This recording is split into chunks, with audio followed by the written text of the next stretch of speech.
മലയാള commercial cinema രംഗത്ത് അതുവരെ തുടർന്നു വന്നിരുന്ന നടപ്പ് ശീലങ്ങളെയെല്ലാം മറിച്ച് പൊളിച്ചെഴുതിയ സിനിമ, കൊമേഴ്സ്യൽ സിനിമയുടെ തന്നെ ഒരു പുതിയ പര്യായമായി മാറിയ സിനിമ സ്ഫടികം.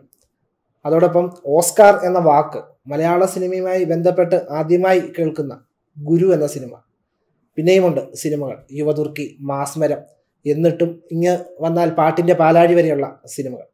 ഈ സിനിമകളൊക്കെ നമ്മുടെ മനസ്സിൽ നിറഞ്ഞു നിൽക്കുന്നുണ്ടെങ്കിൽ അതിൻ്റെ ഏറ്റവും ഷാർപ്പായ, വളരെ ഷാർപ്പ്നെസ് ഉള്ള, കാച്ചിക്കുറുക്കിയ സംഭാഷണങ്ങൾ പ്രേക്ഷകരിൽ ഇന്നും വർഷങ്ങൾക്കിപ്പുറവും ആ ഡയലോഗുകളെല്ലാം നമ്മൾ മലയാളി പ്രേക്ഷകരുടെ ഉള്ളിൽ നിറഞ്ഞു നിൽക്കുന്നുണ്ടെങ്കിൽ അതിൻ്റെ ആ സംഭാഷണത്തിൻ്റെ അല്ലെങ്കിൽ അതിൻ്റെ ആ രചനയുടെ ഭാവം, തീക്ഷ്ണതയൊക്കെ എത്രയാണെന്ന് നമുക്ക് ആലോചിക്കാവുന്നേ ഉള്ളൂ. നമ്മളോടൊപ്പം ഇന്ന് സ്ഫടികം എന്ന സിനിമയുടെ സംഭാഷണം എഴുതിയ, സ്ഫടികം എന്ന സിനിമ ഫെബ്രുവരി 9 മലയാള സിനിമാ ചരിത്രത്തിൽ ആദ്യമായി റിലീസാവുകയാണ്. ഒരു പുനർജന്മമാണ്. അപ്പം ആ സിനിമയെക്കുറിച്ച് കൂടുതൽ നമ്മോട് സംസാരിക്കാനും അതിൻ്റെ വിശേഷങ്ങൾ പങ്കിടാനും നമ്മോടൊപ്പം ഉള്ളത് അതിൻ്റെ സംഭാഷണ രചയിതാവായ ഡോക്ടർ CG രാജേന്ദ്രബാബു ആണ്. അദ്ദേഹത്തിലൂടെ നമുക്ക് ആ വിശേഷങ്ങൾ കേട്ടു.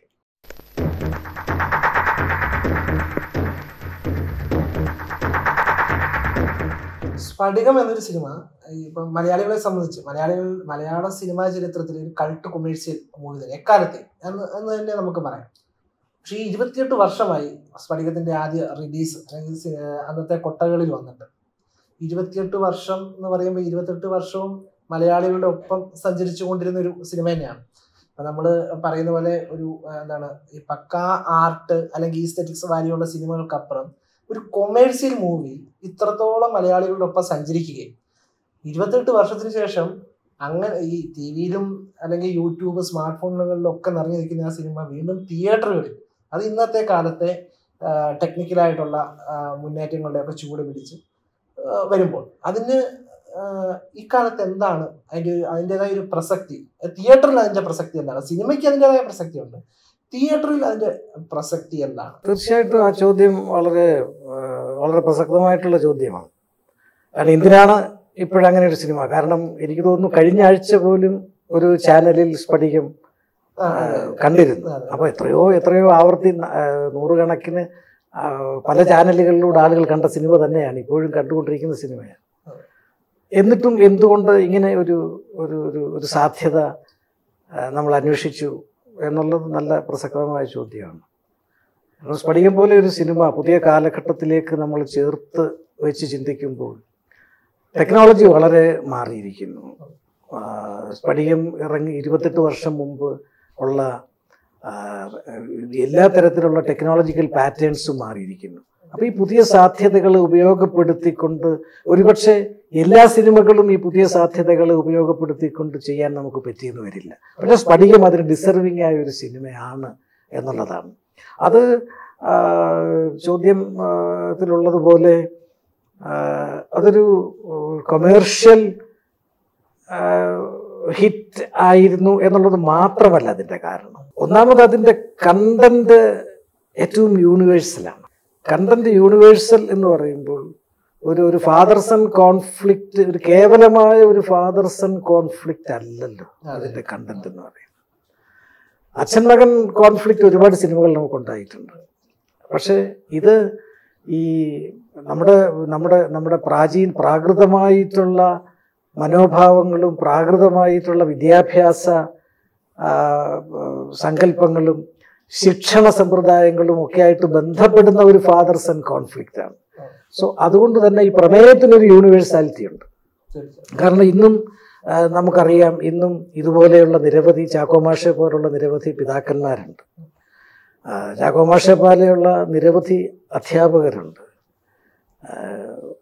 രണ്ട് സാധ്യതകളെ ഇത്തരത്തിലൊരു സിനിമയ്ക്കുണ്ട്.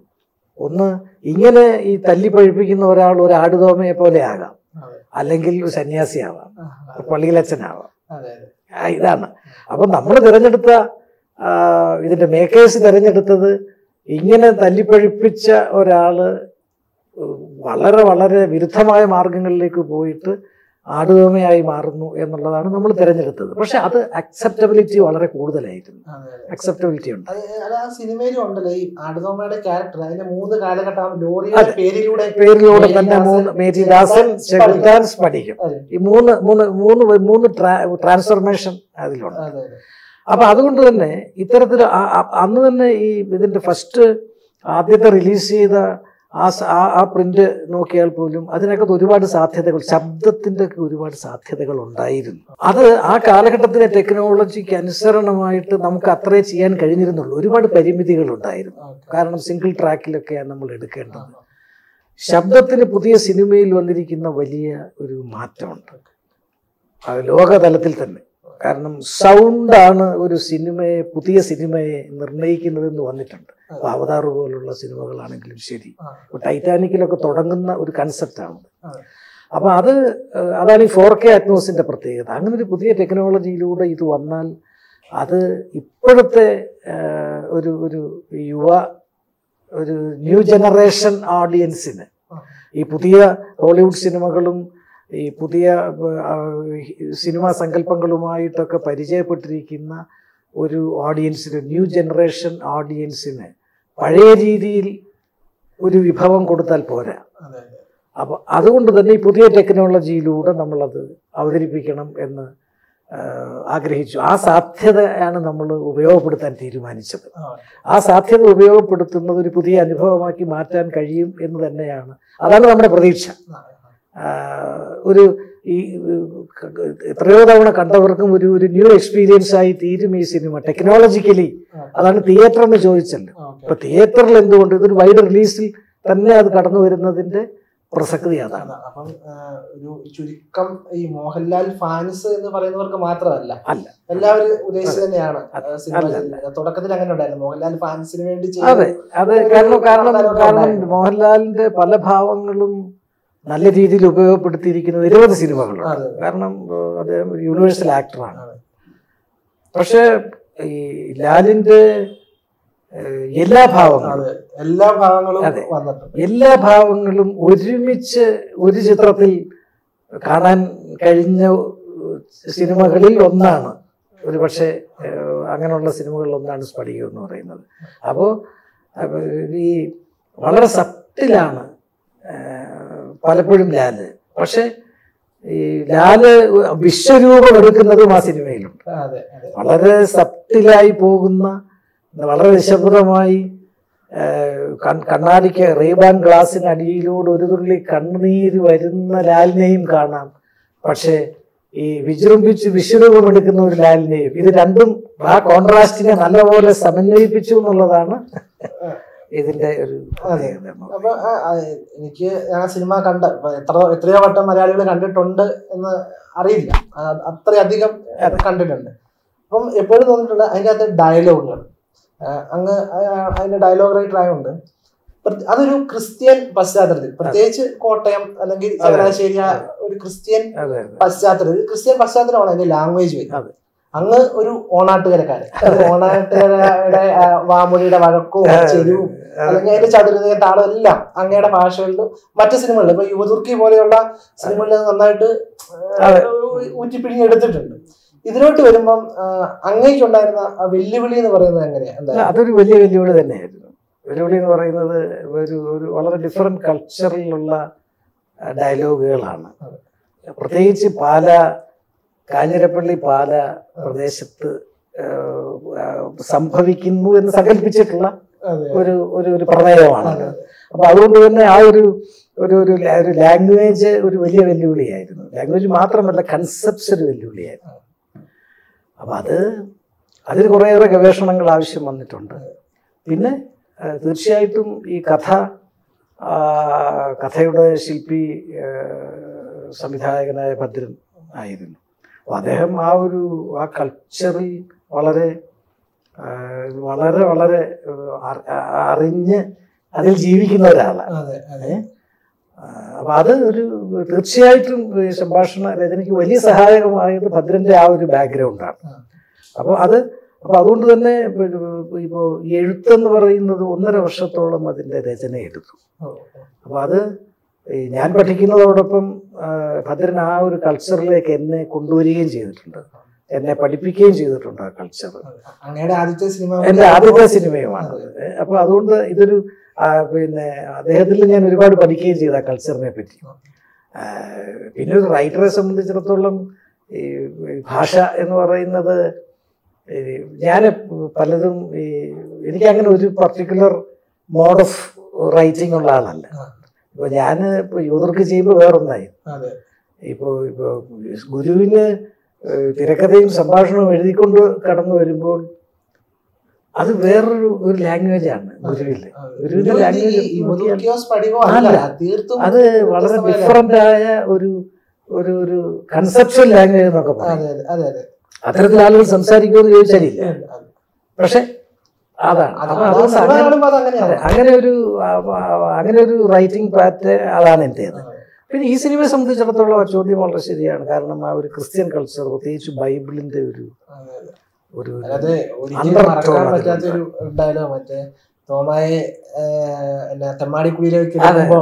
പള്ളിമണികൾ ജനാലകൾ, അതൊക്കെ ജനാലകൾ നാം കാണുന്നു. അപ്പൊ അതാ ആ ഒരു ബിബ്ലിക്കൽ കൾച്ചറുണ്ട്. ബിബ്ലിക്കൽ കൾച്ചറിലേക്ക് എന്നെ അതിലേക്ക് ഇറക്കി കൊണ്ടുവന്നത് തീർച്ചയായിട്ടും കഥാകൃത്ത് കൂടിയായിട്ടുള്ള ഭദ്രന്റെ ഒരു ഇത് തന്നെയാണ്. ആ ട്രെയിനിങ് എനിക്ക് തന്നിട്ടുണ്ട് അദ്ദേഹം എഴുതി. കാരണം ഞാൻ എഴുതുമ്പോൾ ഒരുപാട് തിരുത്തലുകൾ വരുന്നത്. കാരണം അങ്ങനെയാണ് 1.5 കൊല്ലം എടുത്തു ഓരോ ഡയലോഗിനും. ഇപ്പോൾ ഞാൻ ഓർക്കുന്നുണ്ട്, ഇപ്പോൾ ഈ അകം വേകുന്നത് പുറം അറിയണ്ട എന്ന സിമ്പിൾ ഡയലോഗ്.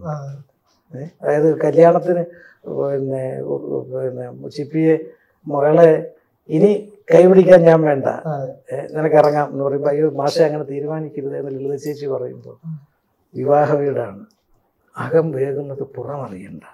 അപ്പൊ അങ്ങനെ അപ്പൊ എത്ര ഷാർപ്പാണ് ആ ഡയലോഗ്, എല്ലാ പോയറ്റിക്കുമാണ്.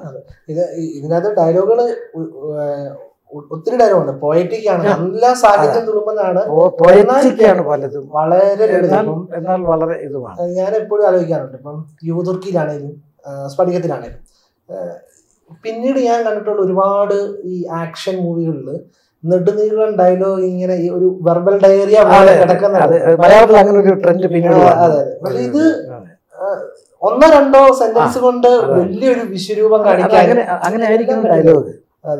സിനിമ എന്ന് പറയുന്നത്, സിനിമയുടെ ഡയലോഗ് നാടകവും സിനിമയും തമ്മിലുള്ള അടിസ്ഥാനപരമായ വ്യത്യാസം അതാണ്. നാടകത്തിൽ നമുക്ക് സപ്പോർട്ടിങ് എലിമെന്റ്സ് ഇല്ല, നടൻ മാത്രമേ ഉള്ളൂ അല്ലേ? ഇപ്പൊ ജോഫിൻ നാടക രംഗത്ത് പ്രവർത്തിക്കുന്ന ആളാണ്, അറിയാം, നമുക്കറിയാം. നടൻ മാത്രമേ ഉള്ളൂ നമ്മുടെ മുമ്പിൽ, മറ്റേതല്ല. മറ്റൊരു സറൗണ്ടിൽ നമുക്ക് ഒരുപാട് സാധനങ്ങളുണ്ട്. അതുകൊണ്ട് തന്നെ നമുക്ക് വാക്കുകൾ വളരെ കുറച്ച് മതി. നാടകത്തിൽ വാക്കുകൾ ഉണ്ടെങ്കിലേ പറ്റൂ. ഡയലോഗാണ്. അപ്പൊ ആ ഒരു ഷാർപ്പ്നെസ് ആണ് സിനിമാറ്റിക് ഡയലോഗിന്റെ. പിന്നീട് മലയാളത്തിൽ വന്ന ഒരു ട്രെൻഡ്, ഇപ്പൊ രഞ്ജി പണിക്കരൊക്കെ വരുമ്പോഴത്തേക്ക് ഈ വളരെ വളരെ വളരെ ഫ്ലറിഷ്ഡ് ആയിട്ടുള്ള ഈ ഡയലോഗുകളുടെ ഒരു ഇത് വരുന്നുണ്ട്. പക്ഷെ അപ്പോഴും ഈ sharpness is the basic core of cinematic dialogue. ഷാർപ്പ്നെസ്സും ആയിരിക്കണം, അതോടൊപ്പം അതേ തീവ്രതയോടെ ചെറുതുമായിരിക്കണം. പക്ഷെ സ്ഫടികത്തിൽ ഒരു പ്രത്യേകതയുള്ളത്, പറഞ്ഞതുപോലെ ഈ ഷാർപ്പുമാണ് എന്നാൽ പോയറ്റിക്കുമാണ്.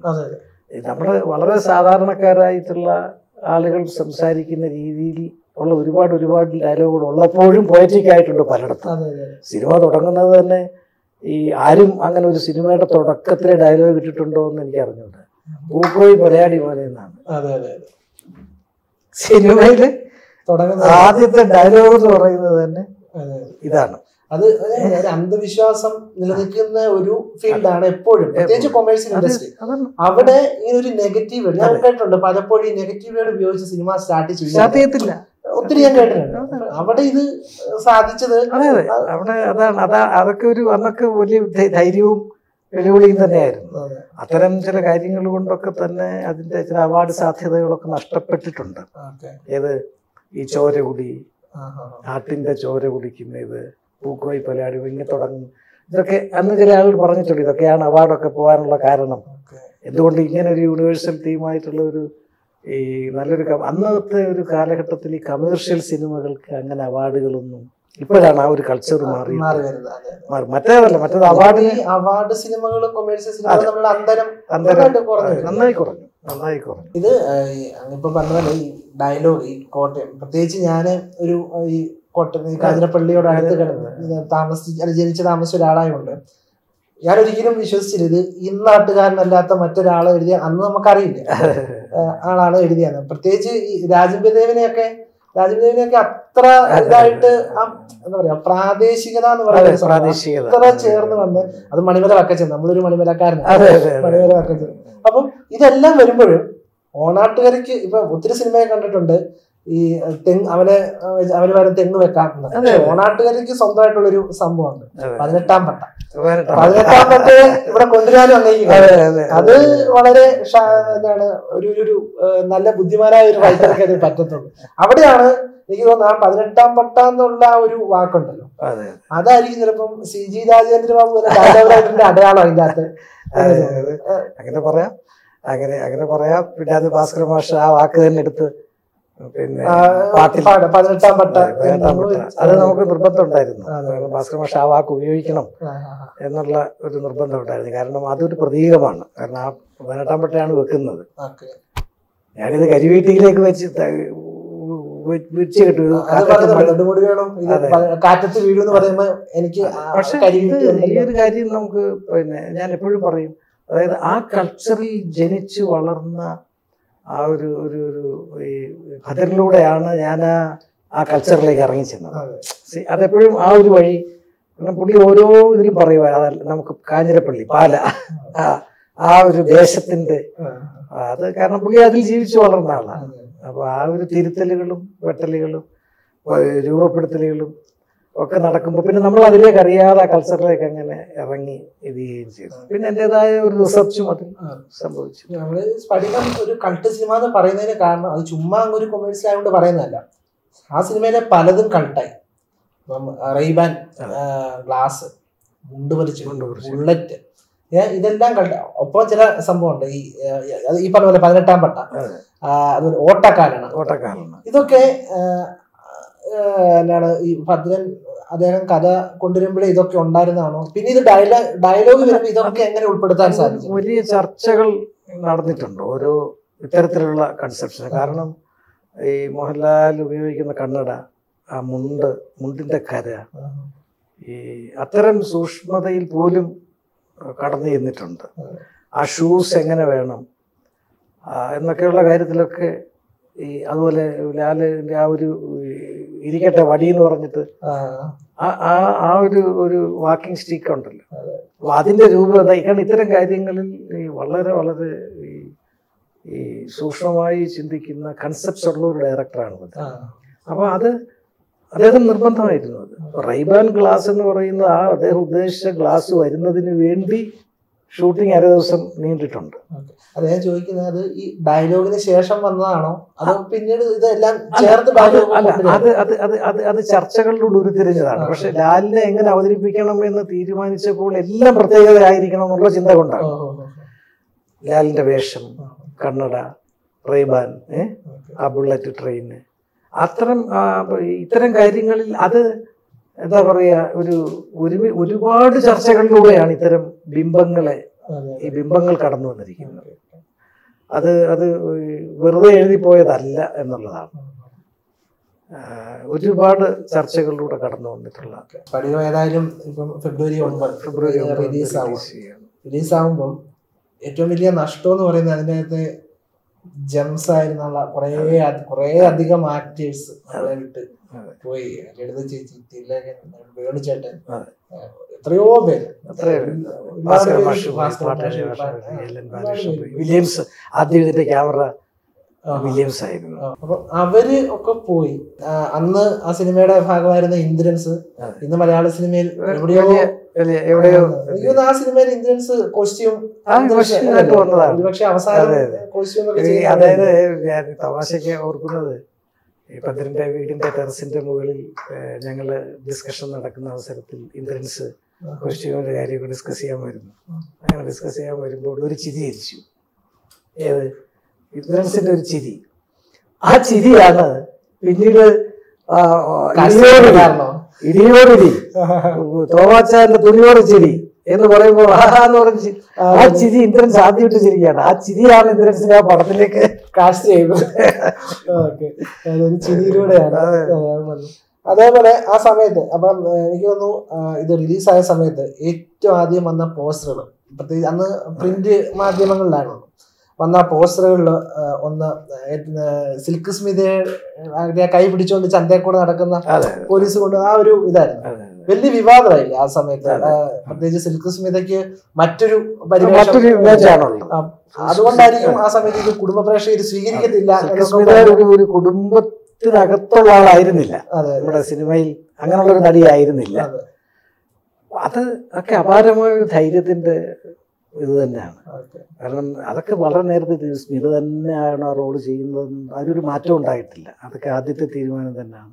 സ്മിത അത് അപാരമായിട്ട് ചെയ്യില്ല. ഈ പോസ്റ്ററൊക്കെ വിമർശനം ഉണ്ടായിട്ടുണ്ട്. കാരണം ഇത് കണ്ടു കഴിഞ്ഞാൽ ജനങ്ങൾ എന്ത് വിചാരിക്കും? പ്രത്യേകിച്ച് മോഹൻലാലിനെ പോലെ കുടുംബത്തിനകത്തൊരു കുഞ്ഞായിട്ടുള്ള ലാല്, അങ്ങനെ ഒരു സങ്കല്പമാണല്ലോ മോഹൻലാലിനുള്ളത്.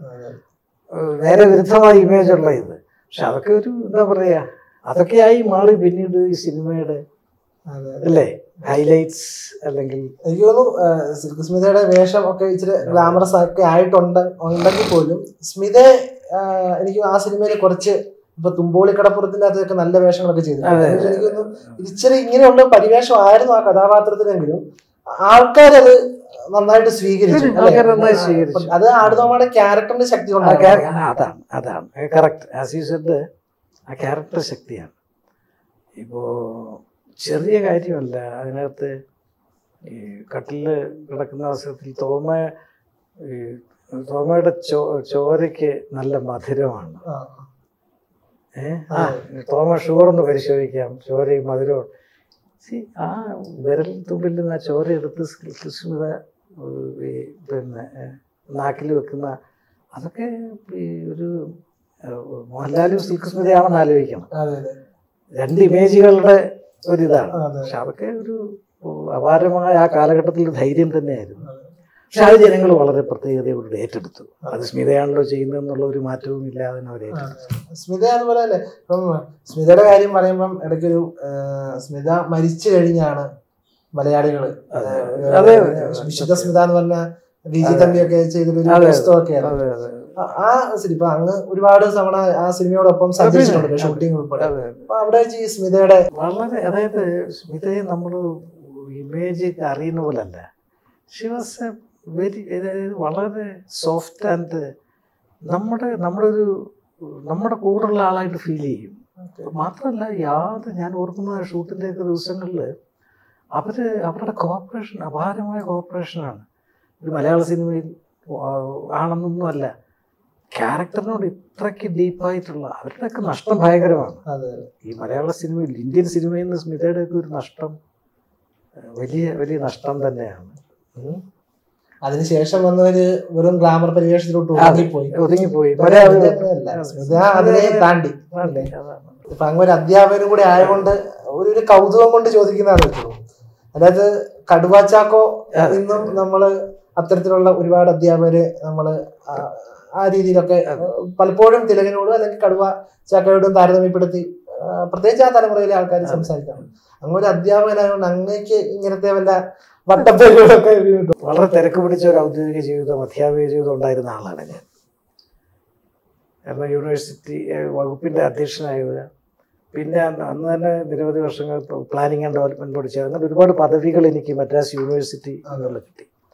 അപ്പം ഈ ഗുരുനാഥൻ എന്നുള്ളൊരു സങ്കല്പം എന്നിലുണ്ട്. കാരണം എൻ്റെ അമ്മ അധ്യാപികയായിരുന്നു. അമ്മയുടെ അച്ഛൻ, എൻ്റെ ഗ്രാൻഡ് ഫാദർ പ്രസിദ്ധനായ അധ്യാപകനായിരുന്നു, ഗോവിന്ദപിള്ള എന്ന് പറഞ്ഞ പ്രസിദ്ധനായ അധ്യാപകൻ. അപ്പോൾ ആ പ്രൊഫഷൻ എനിക്ക് വളരെ ഇഷ്ടവുമാണ്. എത്രയോ ചാക്കോ മാഷുമാരെ നമ്മൾ ജീവിതത്തിൽ കണ്ടിട്ടുണ്ട്.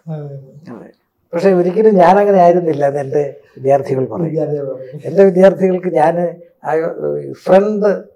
ഫ്രണ്ട് ഫിലോസഫർ ആൻഡ് ഗൈഡായിരുന്നു ഞാൻ. അതാണ് എൻ്റെ കുട്ടികൾക്ക് എന്നോടുള്ള വലിയ ഒരു താല്പര്യം. ഒരിക്കലും ചാക്കോ മാഷെ പോലെ ഉള്ള ഒരു അധ്യാപകനാകരുത് എന്ന്, അതാണല്ലോ നമ്മുടെ സിനിമയുടെ സന്ദേശം. ആ സിനിമയുടെ അതുകൊണ്ടാണ് അത് യൂണിവേഴ്സൽ തീം ആകുന്നത്. നമ്മള് എനിക്ക് തോന്നുന്നു അങ്ങനെ ഒരു വിദ്യാഭ്യാസ നയത്തെ നിലനിന്ന് വന്നുകൊണ്ടിരുന്ന വിദ്യാഭ്യാസ നയത്തെ വലിയ രീതി തീക്ഷ്ണമായി ചോദ്യം ചെയ്യുന്നു. അതാണ് ഇന്നിപ്പോ നമുക്കൊരു കുട്ടിയെ അടിക്കാൻ നോക്കും, പറ്റില്ല. പോലീസ് സ്റ്റേഷനിൽ ജയിലിലാവും. ഒരു കുട്ടിയെ ചെറുതായിട്ടൊന്നും അടിച്ചാൽ അല്ലെങ്കിൽ ശാസിച്ചാൽ. അന്നത്തെ കാലം അതല്ല. നമ്മളൊക്കെ ചെറുപ്പം ആലോചിച്ച് നോക്കും. നമ്മളൊക്കെ പഠിച്ചു വരുന്ന കാലഘട്ടത്തിൽ ഇങ്ങനെയൊക്കെയുള്ള അധ്യാപകരുണ്ടായിരുന്നു. ഒരുപാട് പേരെ അധ്യാപകര് എവിടെയോ ഇല്ലാണ്ടാക്കി. അതാണ്. അപ്പൊ ഒരു എന്ന് കരുതി നമ്മൾ വിചാരിക്കരുത് ഇങ്ങനെ ശിക്ഷണം ഏറ്റു വരുന്ന ആളുകളെല്ലാം ആടുതോമന്മാരാവും. അങ്ങനൊന്നുമില്ല. സാധ്യതയാണ്. എന്താണ് കല എന്ന് ചോദിച്ചാൽ പ്രോബബിലിറ്റി ആൻഡ് നെസസിറ്റി ആണ് എന്ന് പറയും. What is probable? സാധ്യതയുടെ കലയാണ് സിനിമ അല്ലെങ്കിൽ സാഹിത്യം, നാടകം. നമ്മൾ സാധ്യതകളെ വിളയിപ്പിച്ചെടുക്കുകയാണ്. ഇവിടെ ഞാൻ ആദ്യം പറഞ്ഞില്ലേ, ഇങ്ങനെ ഒരു ചാക്കോ മാഷിലൂടെ കടന്നു വരുന്ന ഒരു വിദ്യാർത്ഥി വേണമെങ്കിൽ പാറേപ്പള്ളിയിലെ അച്ഛനാവാം. കരമന ജനാർദ്ദനൻ ചേട്ടൻ പറയുന്നുണ്ട്, ചാക്കോച്ച അവൻ ഈ വേഷം നന്നായിട്ട് ചേരും, തോമ പക്ഷെ അങ്ങനെ ആവാതെ ആടുതോമ ആകാം. പക്ഷെ ആടുതോമയെ ജനങ്ങൾ അക്സെപ്റ്റ് ചെയ്തതിന്റെ കാരണം ആടുതോമ 1.5 ചക്രത്തിന്റെ ഗുണ്ട എന്നൊരു ഡയലോഗ് ഉണ്ടായിരുന്നു. ഞാൻ നിങ്ങൾ വിചാരിക്കുന്ന 1.5 ചക്രത്തിന്റെ ഗുണ്ടയല്ല. 1.5 ചക്രത്തിന്റെ ഒരു ഗുണ്ട അല്ലാതെ പോയത് കൊണ്ടാണ് ആളുകൾ അക്സെപ്റ്റ് ചെയ്തത്. എത്രയോ ഗുണ്ട പടങ്ങൾ നമുക്കുണ്ട്. പക്ഷെ അവിടെ മാനുഷികതയുടെ സ്പർശം ആ ക്യാരക്ടറിൽ അണച്ചു ചേർത്തു എന്നുള്ളതാണ് വലിയ മാനുഷികതയുടെ. അതുകൊണ്ടാണ് സ്ഫടികത്തിന്റെ ലോഞ്ചിങ് പോസ്റ്റർ, ഫസ്റ്റ് 6 ഷീറ്റർ പോസ്റ്ററിന് പരസ്യവാചകം എഴുതിയത് ഞാനാണ്. ആ പോസ്റ്ററിലെ ഇതാണ് ഫസ്റ്റ് ലോഞ്ചിങ് സ്ഫടികം. ആടുതോമ, ചെന്തിയിൽ ചാലിച്ച ചന്ദനപ്പൊട്ട്. ഓർക്കുന്നുണ്ടാവും, ഇതായിരുന്നു പരസ്യം. ആടുതോമ, ചെന്തിയിൽ ചാലിച്ച ചന്ദനപ്പൊട്ടെന്നാണ് ഞങ്ങളുടെ ലോഞ്ചിങ് പരസ്യം. 6 ഷീറ്റ് ഫസ്റ്റ് പരസ്യം. അതാണ് ആ ക്യാരക്ടർ. ചന്ദനപ്പൊട്ടിന്റെ ശീതളിമയുണ്ട് ആ ക്യാരക്ടറിന്. അത് ആ പടത്തിൽ പലയിടത്തും ഉണ്ട്. നിസ്സാരമെന്ന് തോന്നാവുന്ന ആദ്യത്തെ ലാലിന്റെ എൻട്രിയുടെ സമയത്ത് ഒരു പെൺകുട്ടി അവിടെ കരഞ്ഞുകൊണ്ടിരിക്കുമ്പോൾ അവൾക്ക് ഒരു ഐസ്ക്രീം കൊടുക്കുന്ന ഒരു ഇതുണ്ട്. ചാലിപ്പാല പറയുന്ന ഒരു കഥാപാത്രമുണ്ട്, എൻ്റെ ദൈവമാണ്. അപ്പോ ആ ഒരു ഭാവം കൂടി ലാലിൽ ഗുണ്ടയിൽ അണച്ചു ചേർത്തത് കൊണ്ടാണ്. അതാണ് അളിയൻ. പിന്നീട് അശോകം വരുമ്പോഴും ഈ തോമാച്ചാരെ ഇഷ്ടപ്പെടുന്ന അതാണ് ജനങ്ങളെ ഇഷ്ടപ്പെടുത്തിയത്. ഗുണ്ട തലവന്റെ പടമല്ലല്ലോ. സോ അതായിരിക്കാം ഒരു പക്ഷെ ആടുതോമയെ ജനങ്ങൾ ഇഷ്ടപ്പെട്ടത്. സ്ഫടികത്തിന്റെ ഒരു മെസ്സേജും അത് തന്നെയാണ്. ഈ ചെന്തിയിൽ ചാലിച്ച ചന്ദനപ്പൊട്ട് പറഞ്ഞപ്പോൾ നമ്മൾ ആദ്യമേ സംസാരിച്ചു, ഇതിനകത്ത് പോയറ്റിക് ആയിട്ടുള്ള ഒരുപാട് ഡയലോഗാണ്. അതിന് ഒരു തമാശ പറയാം. നിങ്ങൾ രണ്ടുപേരും മലയാള സാഹിത്യമായിട്ട് ബന്ധപ്പെട്ടാണ്. അത് ഞാൻ എടുത്ത് എവിടുന്നാന്നറിയാം, AR രാജരാജവർമ്മയുടെ ഭാഷാഭൂഷണം എന്ന് പറഞ്ഞ അലങ്കാര കൃതിയുണ്ട്. അലങ്കാരം. അതിനകത്ത് AR രാജരാജവർമ്മ പറയുന്ന ഒരു ഉപമയാണ്, ഒരു അലങ്കാരമാണ്. ഹന്ത ചന്ദ്രമുഖിക്ക് ഇന്ന് ചെന്തിയായത് ചന്ദനം. സുന്ദരിയുടെ മുഖത്തിന്, ചന്ദ്രമുഖിയായ സുന്ദരിയുടെ മുഖത്ത് ആ ചന്ദനപ്പൊട്ട് ചെന്തി പോലെ. അതിൽ നിന്നാണ് ഞാൻ പരസ്യവാചകം ഉണ്ടാക്കിയത്. ഞാൻ അത് തന്നെയായിരുന്നു ചോദിച്ചോണ്ട് വന്നത്. അങ്ങനെ ഒരു ഭാഷാ പണ്ഡിതനും അല്ലെങ്കിൽ അധ്യാപകനും ഒക്കെ ആയതുകൊണ്ടാണ് അത്തരം ഡയലോഗുകൾ പറഞ്ഞ വായനയൊക്കെയാണ്. ഞാൻ ചോദിക്കാൻ വന്നത്, CG ഭൂമിനാഥ് എന്ന് പറഞ്ഞിരുന്ന എനിക്ക് തോന്നുന്നു മലയാള നാടക ചരിത്രം എഴുതിയാൽ ഒരിക്കലും മാറ്റിവെക്കാൻ പറ്റത്തില്ല അദ്ദേഹത്തിന്റെ പേരും. അദ്ദേഹം സ്ഥാപിച്ച പീപ്പിൾസ് തിയേറ്റർ, കായംകുളത്തെ പീപ്പിൾസ് തിയേറ്റർ. അങ്ങനെ പീപ്പിൾസ് തിയേറ്റർ എന്ന് ആരും പറഞ്ഞു കേട്ടിട്ടില്ല ഞാൻ പലപ്പോഴും. കായംകുളത്തെ പീപ്പിൾസ് തിയേറ്റർ. അപ്പൊ ഇതൊന്നും ഒരിക്കലും ഈ ചരിത്രത്തിന്റെ സുവർണ്ണ താളുകൾ എഴുതി വെച്ചതിന് സാഹിത്യപരമായിട്ട് ആലങ്കാരികമായിട്ടൊക്കെ പറയാം. അങ്ങ് തുടങ്ങിയതും ഒരുപക്ഷെ പീപ്പിൾസ് തിയേറ്ററിൽ നടനായിട്ടും സംവിധായകനായിട്ടും ഒക്കെയാണ് ഒരുപാട് പാട്ടുകളും എഴുതിയിട്ടുണ്ട്. എന്റെ ഗാനങ്ങള് ദേവരാജൻ മാഷ് ഒഴിച്ച് മലയാളത്തിലെ എല്ലാ സംഗീത സംവിധായകരും എന്റെ പാട്ടുകള് സംഗീതം നൽകിയിട്ടുണ്ട്. കുരുതിക്കളത്തിന് വേണ്ടി ഏറ്റവും നാടകമാണ്. അങ്ങനെ MK അർജുനൻ, കണ്ണൂർ രാജൻ, MC രാധാകൃഷ്ണൻ എല്ലാവരും എന്റെ പാട്ടുകൾ സംഗീതം ചെയ്തിട്ടുണ്ട്. പക്ഷെ ഞാൻ ഒരുപക്ഷെ ഞാൻ അതിൽ തുടരേണ്ടതായിരുന്നു ഇപ്പോഴും എനിക്ക് തോന്നുന്നുണ്ട്. അല്ല, എനിക്ക് പിന്നെ ഒരു കവി ഉള്ളിലുള്ള ആൾക്കാണ് പറ്റിയ. അതുകൊണ്ടാണ് ഈ അടൽ ബിഹാരി വാജ്പേയിയുടെ കവിതകള് മലയാളത്തിൽ, അതൊക്കെ എനിക്ക് തോന്നുന്നു എല്ലാ പ്രേക്ഷകർക്കും അറിയണമെന്നില്ല, അറിയത്തില്ല. അടൽ ബിഹാരി വാജ്പേയിയുടെ കവിതകൾ മലയാളത്തിലോട്ട് വിവർത്തനം ചെയ്ത ഒരാൾ കൂടിയാണ്. പിന്നെ എന്ത് ഈ കവിത അല്ലെങ്കിൽ പാട്ടെഴുത്തൊക്കെ മാറി? അല്ല, ശരിയാണ്. കവിത എനിക്ക് നഷ്ടബോധമുണ്ട്. കാരണം എല്ലാ സംഗീത സംവിധായകർക്കും ഞാൻ ഇഷ്ടമായിരുന്നു നാടക ഗാനങ്ങൾ. ഞാനൊന്ന് മദ്രാസിൽ PhD വരുമ്പോൾ തന്നെ കണ്ണൂർ രാജനൊക്കെ പറയുമായിരുന്നു പടത്തിന് എഴുതാം. പക്ഷെ എൻ്റെ ഒരു അലസത വളരെ പ്രധാനമാണ്. അതോ ഒരു അക്കാഡമിഷ്യനായിട്ട് മാത്രം ചുരുങ്ങിയ അങ്ങനെ വന്നിട്ടുണ്ട്. അക്കാഡമിഷ്യനായിട്ട് മാത്രം ഒരു ചുരുക്കം എനിക്കൊരു സിനിമകളും കൂടുതൽ ചെയ്യാത്തതിൻ്റെ ഒരു കാരണം അതാണ്. അക്കാഡമിഷ്യനായിട്ട് ചുരുങ്ങിയിട്ടുണ്ട്, അല്ലെങ്കിൽ അക്കാഡമിഷ്യനായിട്ട് വളർന്നിട്ടുണ്ട്. കാരണം അങ്ങനെയും പറയാം. അങ്ങനെ പക്ഷേ നമ്മള് സിനിമ അല്ലെങ്കിൽ സിനിമ കല എന്നൊക്കെ ചിന്തിക്കുന്നിടത്ത് അതെ, അത് തന്നെ, അത് ശരിയാണ്. പക്ഷെ അതൊരു നഷ്ടമാണ്. അതായത് ഈ അക്കാഡമീഷ്യൻ എന്നുള്ള നിലയിൽ ഞാൻ വളരെ വളർന്നു. കാരണം ഇവിടെ ഞാൻ ഒരുപാട് ഗവേഷണങ്ങൾ ചെയ്യുകയും മലയാളത്തിൽ ഏറ്റവും കൂടുതൽ PhD പ്രബന്ധങ്ങൾ ഉണ്ടാക്കുകയും അത് വാല്യൂ ചെയ്യുകയൊക്കെ ചെയ്ത റെക്കോർഡ് എൻ്റെ പേരിലാണ്. ഇപ്പോഴും ഞാൻ UGCയുടെയും UPSCയുടെയും ഒക്കെ സീനിയർ എക്സ്പെർട്ടാണ്. അപ്പോൾ അതുകൊണ്ട് സിനിമാ രംഗത്തുള്ള ഒരു കോൺസെൻട്രേഷൻ കുറഞ്ഞിട്ടുണ്ട്. കലാരംഗത്തുള്ള കോൺസെൻട്രേഷൻ, നാടകമായിരുന്നു എൻ്റെ ഏറ്റവും ഒരു നാടകത്തിലാണ് ഞാൻ ഡോക്ടറേറ്റ് എടുത്തത്. അങ്ങ് മദ്രാസിൽ വന്ന ജീവിതം മുഴുവൻ മദ്രാസിലോട്ടായപ്പോ ഇവിടുത്തെ മലയാള നാടക വേദികളുമായിട്ട് പോലും കൂടുതൽ ആദ്യകാലത്ത് ഉണ്ടായിരുന്നു. ഡോക്ടർ സിദ്ധനും ഒക്കെ ആയിട്ട് ഒരുപാട് നാടകങ്ങൾ ചെയ്യുമായിരുന്നു. പിന്നീട് ഈ അധ്യാപകന്റെ ഇതിലേക്ക് കൂടുതൽ ഞാൻ കോൺസെൻട്രേറ്റ് ചെയ്തിട്ടുണ്ട്. ആ ഏകാഗ്രത കൂടുതൽ വന്നിട്ടുണ്ട്. അവിടെ സിനിമയ്ക്കും ഒരു ഇത് വന്നു. പിന്നെ മറ്റൊരു കാര്യമുള്ളത്, ഒരു പൂർണ്ണസമയ സിനിമക്കാരനാവാൻ എനിക്ക് അപ്പോഴും പറ്റിയിട്ടില്ല, ഇപ്പോഴും പറ്റിയിട്ടില്ല. ഈ അധ്യാപകന്റെ കുപ്പായം ഉള്ളതുകൊണ്ടായിരിക്കാം. അല്ല, വിശ്രമ ജീവിതം നയിക്കുന്ന ഒരു അങ്ങ് അറിയുന്നുണ്ടോന്ന് അറിഞ്ഞുകൂടാ, സോഷ്യൽ മീഡിയകളിൽ ഒരുപാട് സിനിമാ ഗ്രൂപ്പുകൾ, സിനിമാ പാരമ്പര്യ പോലുള്ള വലിയ വലിയ ഗ്രൂപ്പുകളിൽ ഈ സ്ഫടികം റീ റിലീസുമായി ബന്ധപ്പെട്ട വാർത്തകൾ വന്നു തുടങ്ങിയപ്പം തൊട്ട് ആളുകൾ അതിൻ്റെ അങ്ങയുടെ സ്റ്റുഡൻസ് ഒക്കെ ഉണ്ട്. അതിൻ്റെ അകത്ത് ചില കമന്റ്സുകളൊക്കെ വായിച്ചു. എന്റെ അധ്യാപകനാണ് അദ്ദേഹം. ഒരുപാട് പേര് CG രാജേന്ദ്രബാബു എവിടെ, അദ്ദേഹം എവിടെ എവിടെ എവിടെ അദ്ദേഹത്തിന് അവഗണന കിട്ടുന്നു. ഈ എന്താണ് ഈ പ്രൊഡക്ഷൻ കമ്പനി അദ്ദേഹത്തെ കുറിച്ച് കൂടുതൽ പറയുന്നില്ല, എവിടെയും കാണുന്നില്ല, ഇന്റർവ്യൂകൾ കാണുന്നില്ല, അങ്ങനെയൊക്കെ പറയാറുണ്ട്. അതിന്റെ അകത്ത് എന്തൊക്കെ എന്തെങ്കിലും? അല്ല, അതിൽ ഞാൻ അതിനകത്ത് വലിയ അർത്ഥമൊന്നും കാണുന്നില്ല. അങ്ങനെ ഒരു അവഗണനയൊന്നും ഇല്ല. പൊതുവെ എൻ്റെ ഒരു പ്രകൃതത്തിൽ ഞാൻ പറഞ്ഞു, ഞാൻ അങ്ങനെ ഒരു ഇടിച്ചു കയറി തൻ്റെ ഇടം പ്രദർശിപ്പിക്കുന്ന ഒരു പ്രകൃതമല്ല എൻ്റെ. അതുകൊണ്ട് നഷ്ടങ്ങളുണ്ട്. അങ്ങനെയല്ല ആകേണ്ടത്, അങ്ങനെ ആകാൻ പാടില്ല. എന്നെ പോലെ ഒരാളല്ലേ ഒരു ക്രിയേറ്റർ, അങ്ങനെ ആവാൻ പാടില്ല. പക്ഷെ നല്ല ചില പടങ്ങളോടൊപ്പം നിന്നു, സ്ഫടികത്തോടൊപ്പം നിന്നു. ഗുരു എന്ന് പറയുന്നത്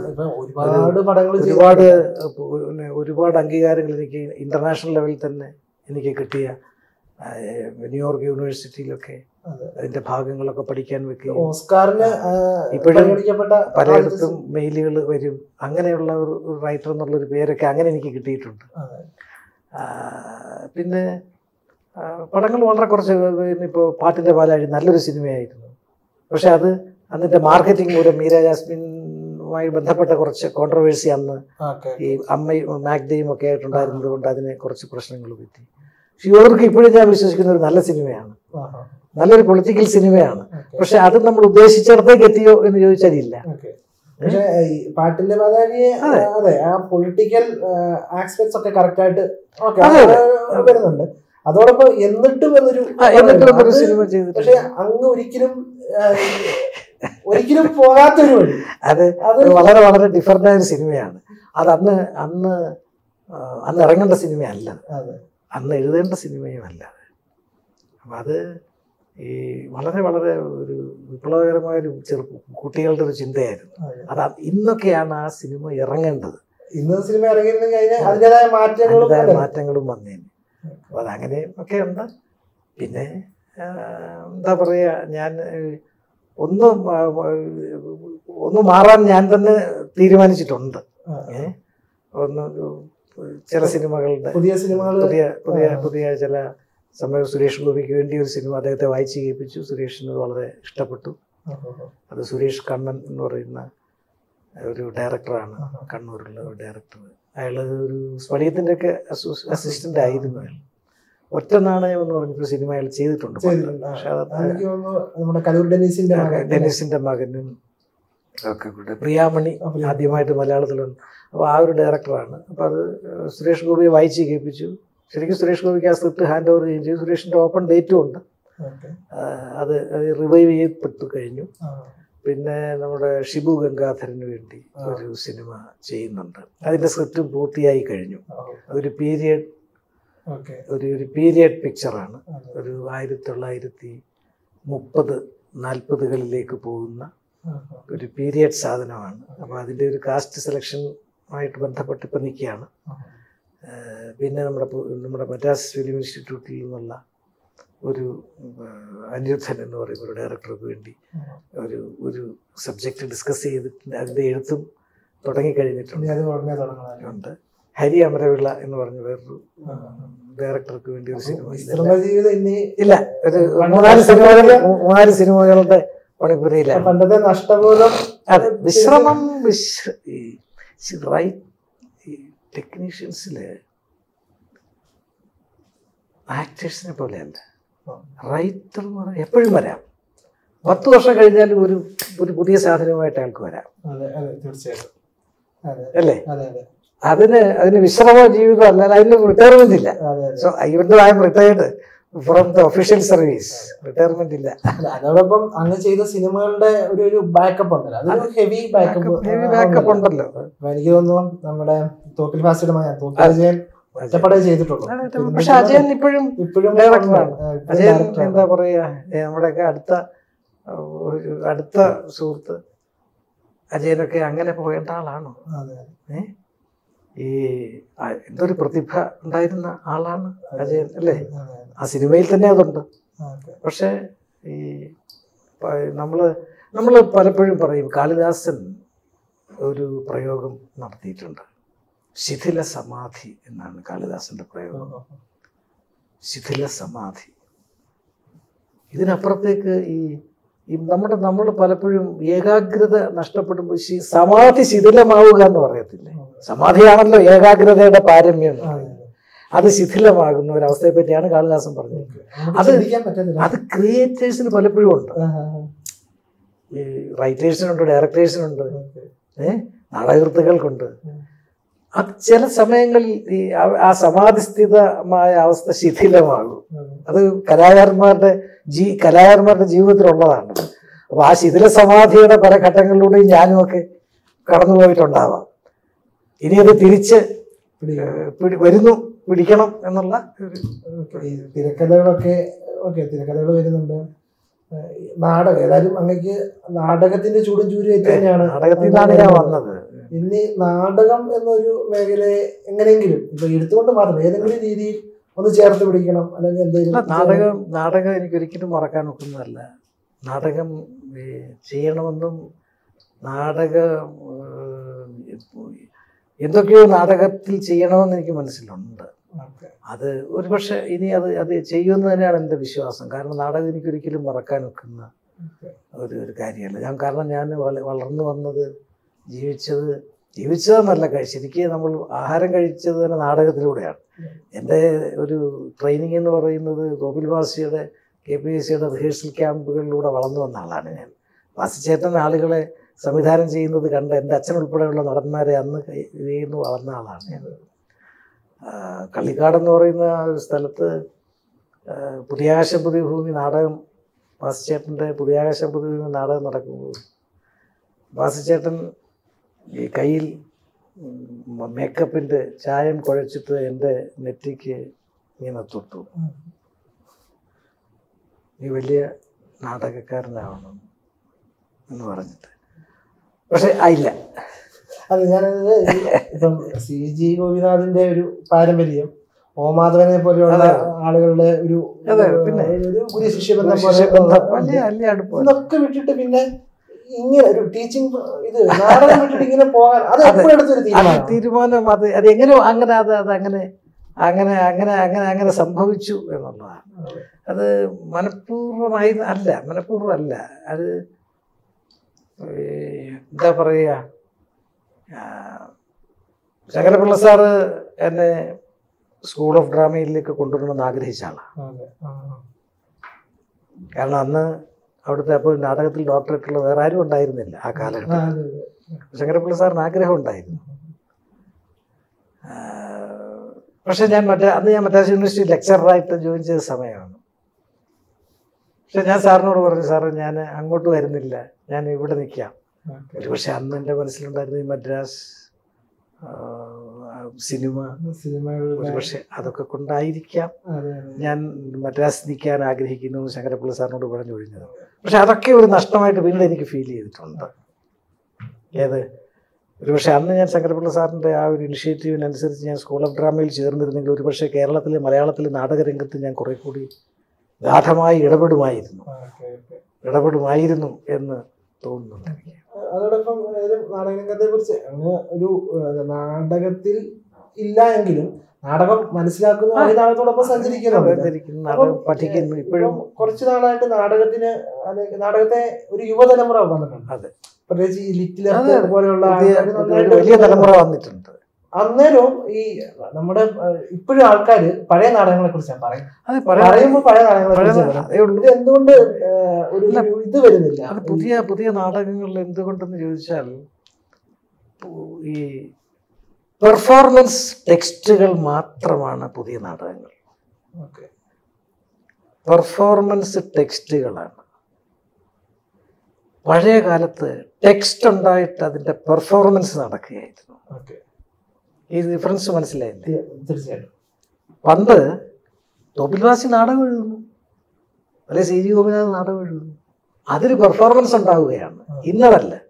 ഇന്നിപ്പോൾ പെർഫോമൻസിന് വേണ്ടി ടെക്സ്റ്റുകൾ ഉണ്ടാക്കുന്ന കാലമായി. അതുകൊണ്ട് തന്നെ അത് അച്ചടിക്കപ്പെടുന്നില്ല, അത് പാഠപുസ്തകങ്ങളാകുന്നില്ല. മലയാളത്തിൽ നാടകമാണ് ഏറ്റവും കുറച്ച് അച്ചടിക്കുന്നത്. നാടകം അച്ചടിക്കാൻ ആളില്ല. നാടകം അച്ചടിക്കാൻ വൈജ്ഞാനിക ഗ്രന്ഥങ്ങൾ പോലും നാടകത്തെക്കാളും കൂടുതലുണ്ടാകും. നാടകം ഒരു പിന്നെ നമ്മളൊരു ഡി സിയോട് ഇന്ന് ചോദിക്കൂ, അല്ലെങ്കിൽ ഒരു നാടകം അടിക്കാൻ നോക്കിയാൽ നാടകത്തിന് വാങ്ങാൻ ആളില്ല. കലാസമിതി പ്രസ്ഥാനം പൂർണ്ണമായിട്ട് ക്ഷയിച്ചു. പക്ഷേ ഏറ്റവും പുതിയ ഡെവലപ്മെൻറ്റ്സ് ഉണ്ട് നാടക ഇതിൽ. അത് ചെറുപ്പക്കാരുടെ ഒരു തലമുറ, അതുപോലെ സ്ത്രീകളുടെ ഒരു തലമുറ നാടകരംഗത്തേക്ക് ആവേശത്തോടെ കടന്നു വന്നിട്ടുണ്ട്. പക്ഷെ അപ്പോഴും ഞാൻ പറയുന്നു, ആ നാടകങ്ങളും പെർഫോമൻസ് ടെക്സ്റ്റുകളായി മാത്രം നിലനിൽക്കുന്നു. ഇപ്പൊ സ്ത്രീ നാടകവേദിയിലൂടെ വന്നിരിക്കുന്ന എത്ര നാടകം അച്ചടിക്കപ്പെട്ടിട്ടുണ്ട്, എത്ര നാടകം നമ്മുടെ ശ്രദ്ധയിൽപ്പെട്ടിട്ടുണ്ട്. ഇന്നും BA ക്ലാസ്സിലോ MA ക്ലാസ്സിലോ പ്രീ ഡിഗ്രിക്കോ പഠിക്കാൻ വെക്കണമെങ്കിൽ ഒരു തോപ്പിൽവാസിയോ ഇൻകൃഷ്ണപിള്ളയോ അല്ലാതെ പറ്റുന്നില്ല, അല്ലേ? അപ്പം അതിനൊരു മാറ്റം വരണം. അതിന് ഈ ടെക്സ്റ്റുകൾ പ്രോത്സാഹിപ്പിക്കപ്പെടണം. നാടക രചയിതാക്കളെയാണ് പ്രോത്സാഹിപ്പിക്കേണ്ടത്. നാടകരചനയ്ക്കാണ് പ്രാധാന്യം കൊടുക്കേണ്ടത്. സമകാലിക സംഭവങ്ങളിലൂടെ സിനിമകൾ ഒരുപാട് സൃഷ്ടിക്കപ്പെടുന്നുണ്ട്, പക്ഷെ നാടകങ്ങൾ സൃഷ്ടിക്കപ്പെടുന്നില്ല.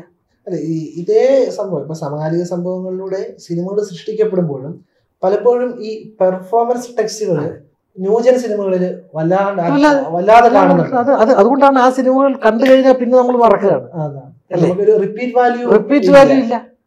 വാല്യൂ ഇല്ല. അത് സിനിമയ്ക്കും ഒരേപോലെ ബാധകമാണ്. അതിന്റെ പ്രധാനപ്പെട്ട കാരണം എനിക്ക് തോന്നുന്നു, ഇത് വളരെ സാങ്കേതികമായ കാര്യമാണ് ഞാൻ പറഞ്ഞത്. അത് ലോക നാടകവേദി പലയിടത്തും ഉണ്ടായിട്ട് ബ്രോഡ്വേയിൽ അവതരിപ്പിക്കപ്പെടുന്ന നൂറുകണക്കിന് നാടകങ്ങൾ പെർഫോമൻസ് ടെക്സ്റ്റുകളാണ്. അതൊന്നും ലോക നാടകവേദിയുടെ ഭാഗമാകുന്നില്ല. ബ്രോഡ്വേ പോലെയുള്ള ഒരു സ്ഥലത്തെ നാടകം ഇങ്ങനെ മാറുമ്പോൾ പിന്നെ കൊച്ചു കേരളത്തിലും അതെ അതാണ്. നേരെ മറിച്ച് പക്ക കൊമേഴ്ഷ്യൽ ആയിട്ടുള്ള ഈ പിന്നെ നാടകങ്ങൾ, ബ്രോഡ്വേയിൽ ഉണ്ടാകുന്ന നാടകങ്ങൾ പോലും സാഹിത്യമൂല്യത്തിൻ്റെ പേരിൽ അംഗീകരിച്ച നാടകങ്ങളുണ്ട്. മൗസ് ട്രാപ്പ് എന്ന് പറയുന്ന നാടകമൊക്കെ 75 കൊല്ലത്തിന് ശേഷം ഇപ്പോഴും ബ്രോഡ്വേയിൽ അവതരിപ്പിക്കുന്നു. ഒരുപാട്. പക്ഷെ ഒരു കാര്യം ഉറപ്പാണ്, നാടകം മരിക്കില്ല. നാടകത്തിന് ഒരുപാട് ആളുകൾ താല്പര്യത്തോട് ഇന്ന് ചെറുപ്പക്കാരുണ്ട്. പക്ഷെ അവരെ പക്ഷെ ടെക്സ്റ്റിന് പ്രാധാന്യം കൊടുക്കണം. ടെക്സ്റ്റിന്റെ പെർഫോമൻസ് ആയിരിക്കണം, അല്ല പെർഫോമൻസിന് വേണ്ടി ടെക്സ്റ്റ് ഉണ്ടാക്കുന്നത്. അപ്പോഴാണ് കൃത്രിമത്വം സമൂഹത്തോട് അല്ലെ അതിനൊരു കാലമുണ്ടെന്ന് തന്നെയാണ് എൻ്റെ വിശ്വാസം. ഈ നമ്മൾ കൺക്ലൂഡ് ചെയ്യുന്നതിന് മുമ്പ് ഇപ്പൊ ഈ പലപ്പോഴും ഞാൻ കണ്ടിട്ടുണ്ട് ഒരുപാട് സംവിധായക ഇന്റർവ്യൂലൊക്കെ സ്ക്രിപ്റ്റില്ല നമ്മളങ്ങ് ഷൂട്ട് ചെയ്യുവാനാണ് അല്ലെ, സ്ക്രിപ്റ്റിന്റെ ആവശ്യമില്ല എന്ന് പറഞ്ഞാൽ ഒത്തിരി പേര് പറഞ്ഞിട്ടുണ്ട്. അങ്ങ് വളരെ കുറച്ച് സിനിമകൾ ചെയ്തിട്ടുണ്ടെങ്കിലും മലയാളികളുടെ മനസ്സിൽ ഒരു തിരക്കഥാകൃത്ത് എന്ന നിലയിൽ അങ്ങ് മാറത്തില്ല. അല്ലെങ്കിൽ സിനിമയുടെ ചരിത്രം പറഞ്ഞാൽ പ്രത്യേകിച്ച് ഗുരു പോലെയൊക്കെയുള്ള സിനിമകൾ നിൽക്കുമ്പോൾ അത് ചരിത്രത്തിൽ ചേർന്ന സിനിമകളാണ്, അത് മാറ്റാൻ പറ്റത്തില്ല. അപ്പം അങ്ങനെയുള്ളൊരു അങ്ങ് ഇന്നത്തെ ഈ ഇത്തരം സിനിമകളെ സ്ക്രിപ്റ്റ് വേണ്ട, സ്ക്രിപ്റ്റ് ഇല്ലാതെ സിനിമ ഉണ്ടാകാം. അപ്പം സ്ഫടികത്തിന്റെ അതിന്റെ ഏറ്റവും വലിയ ഇത് അതിന്റെ പെർഫോമൻസും അതുപോലെ ഈ ചെറിയ ചെറിയ ബിംബങ്ങളും പ്രാവും അങ്ങനെയുള്ള ഒത്തിരി ബിംബങ്ങൾ ഉള്ളപ്പോഴും അതിന്റെ തിരക്കഥയാണ് അതിന്റെ സ്ക്രിപ്റ്റ് തന്നെയാണ് എല്ലാം. കാരണം എല്ലാ ഇമോഷനുകളിലൂടെയും ഓരോ കഥാപാത്രത്തിനും ഭാവിയുണ്ട്, ഭൂതമുണ്ട്. കാരണം എന്ന് പറയുന്നത് നമ്മള് ഇപ്പൊ മുമ്പേ സംസാരിച്ചൊരു കാര്യമാണ്. റിപ്പീറ്റ് വാല്യൂ ഉണ്ടാകുന്ന സിനിമകൾ നേരത്തെ തന്നെ ഈ വളരെ പ്ലാൻ ചെയ്തുണ്ടാക്കുന്ന കഥയിലും തിരക്കഥയിലൂടെയും സംഭാഷണത്തിലൂടെയും ഒക്കെ ഉണ്ടായിരിക്കുന്ന സിനിമകളാണ്. അതിന് നമ്മുടെ സിനിമയുടെ ചരിത്രം എടുത്ത് നോക്കൂ. നമ്മളെ പെട്ടെന്ന് വ്യാമോഹിപ്പിക്കുന്ന ഒത്തിരി സിനിമകൾ ഉണ്ടാകുന്നുണ്ട്, പക്ഷെ അതിന് റിപ്പീറ്റ് വാല്യൂ ഉണ്ട്. ഒരു വർഷം ഇപ്പൊ കഴിഞ്ഞ വർഷം മലയാളത്തിൽ 140ഓളം സിനിമകൾ റിലീസ് ചെയ്തിട്ടുണ്ട്.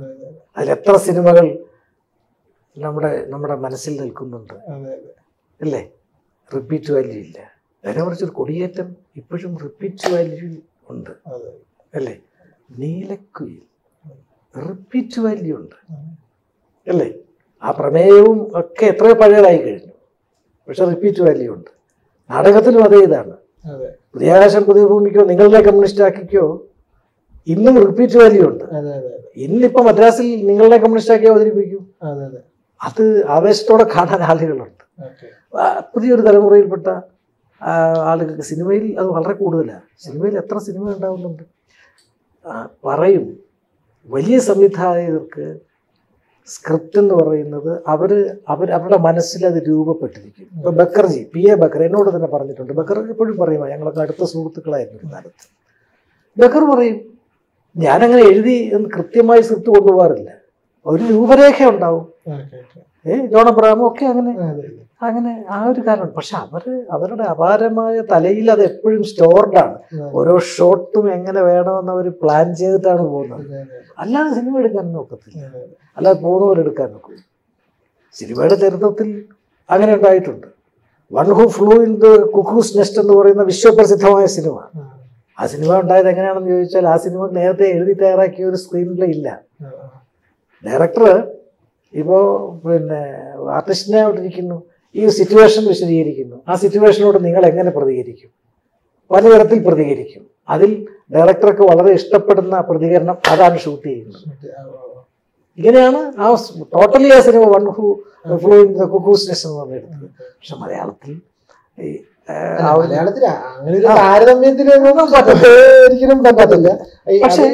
പക്ഷെ നല്ല സംവിധായകർക്ക് ഒരു ബ്ലൂ പ്രിന്റ് പോലെ അവരുടെ മനസ്സിലെങ്കിലും അത് ഉണ്ടാവണം.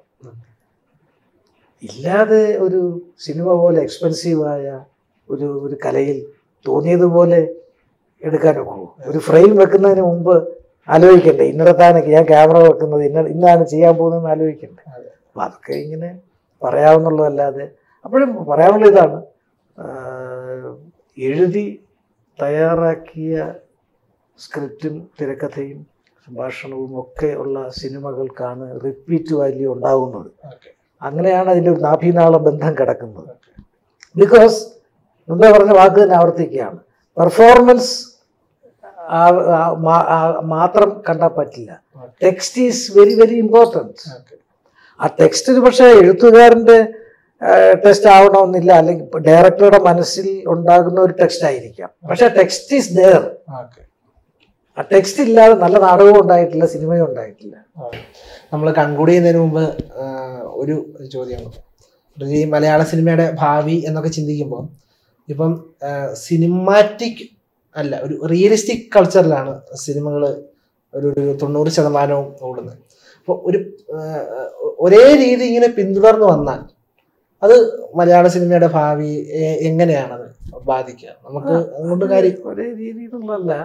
നമുക്കിപ്പോ ഈ സിനിമ എന്ന മാധ്യമത്തെ ശരിക്കും മനസ്സിലാക്കുന്ന ഒത്തിരി ഡയറക്ടേഴ്സ് ഇപ്പോൾ കടന്നു വന്നിട്ടുണ്ട്. അവരെ നമുക്ക് മറക്കാനൊക്കെ ഇല്ല. പുതിയ സംവിധായകരിൽ തന്നെ ഒരുപാട് ആളുകൾ ഈ ടെക്നോളജിയിലും അതിലൊക്കെ വളരെ വലിയ സാധ്യത മനസ്സിലാക്കിയിട്ടുള്ള നല്ല കഴിവുള്ള ഒരുപാട് ആളുകളുണ്ട്. ഒരുപാട് പക്ഷെ അവർക്ക് വേണ്ടത് ഈ ജീവിതത്തെ സംബന്ധിക്കുന്ന ഒരു അവബോധം നമ്മൾ പറയത്തില്ല. അതാണ് എല്ലാ കലയുടെയും അടിത്തറ. എല്ലാ കലയും സപ്ലിമെന്റ് ചെയ്യപ്പെടുന്നത് ലൈഫിനെ സംബന്ധിക്കുന്ന അവബോധം അല്ലെങ്കിൽ ഒരു കാഴ്ചപ്പാട്, ആ പെർസ്പെക്റ്റീവാണ്. ആ പെർസ്പെക്റ്റീവ് ചേരുമ്പോഴാണ് എല്ലാ വലിയ കലയും ഉണ്ടായിട്ടുള്ള എല്ലാ നല്ല സിനിമയും ഉണ്ടായിട്ടുള്ളത്. അപ്പോൾ ആ നിലയ്ക്ക് നോക്കിയാൽ മലയാളത്തിൽ ഇപ്പോൾ വലിയ മാറ്റമുണ്ട്. എസ്തെറ്റിക്സിൽ ഒരു മാറ്റം സംഭവിച്ചിട്ടുണ്ട്. പണ്ട് ഈ നമ്മൾ പറയുമല്ലോ, ടെക്നിക്കലി പറയും ബിഗിനിങ്, മിഡിൽ, എൻഡ്. ഒരു ബേസിക് ആയിട്ടുള്ള ഒരു തിരക്കഥയിൽ, ഒരു സിനിമയിൽ 2-3 ട്വിസ്റ്റുകൾ, ആ ട്വിസ്റ്റുകളിലൂടെ ക്ലൈമാക്സിലേക്കുള്ള ഒരു സഞ്ചാരം, ഒരു ഇങ്ങനെയൊക്കെ ഘടനകളുണ്ടല്ലോ. തിരക്കഥയുടെ ശാസ്ത്രമുണ്ട്, സിനിമയുടെ ശാസ്ത്രമുണ്ട്. അതിലൊക്കെ ഒരു തകിടം മറിച്ചിലൊരു മാറ്റം ഇപ്പൊ സംഭവിച്ചിട്ടുണ്ട്. അതെ, അത് പ്രത്യേകിച്ച് OTT-യുടെ വരുമ്പോൾ ലോക സിനിമയിൽ തന്നെ അത് മാറ്റം. അപ്പൊ അതൊരു ഗുണപരമായ മാറ്റമാകണമെങ്കിൽ ഞാൻ മുമ്പേ പറഞ്ഞ ഈ ലൈഫ് പെർസ്പെക്റ്റീവും കൂടെ ഉണ്ടാവണം. ഇറാനിയൻ സിനിമകളുടെ ഒക്കെ ഒരു പ്രത്യേകതയായിട്ട് ഇപ്പോഴും അല്ലെ ഒക്കെ നമ്മൾ പറയുന്നത് എന്താണ്, ഏറ്റവും ആധുനികമായിട്ടുള്ള സിനിമകൾ ഏറ്റവും ആധുനികമായ ജീവിതത്തെ അവതരിപ്പിക്കുന്നു എന്ന് പറയും. അപ്പോൾ അത് നമ്മുടെ സിനിമയ്ക്ക് അങ്ങനെ നോക്കുമ്പോൾ ഒരുപടി നല്ല പുതിയ ഡയറക്ടേഴ്സും റൈറ്റേഴ്സും ഒക്കെ ഒരുപാടുണ്ടായിട്ടുണ്ട്. എന്നാൽ സാങ്കേതികത മാത്രമല്ല സിനിമ എന്നുള്ള സ്കൂളാണ് എൻ്റേത്. ഈ ടെക്നോളജി എന്ന് പറയുന്നത് യന്ത്ര സരസ്വതി പ്രസവിക്കുന്ന കുഞ്ഞുങ്ങളാണ്.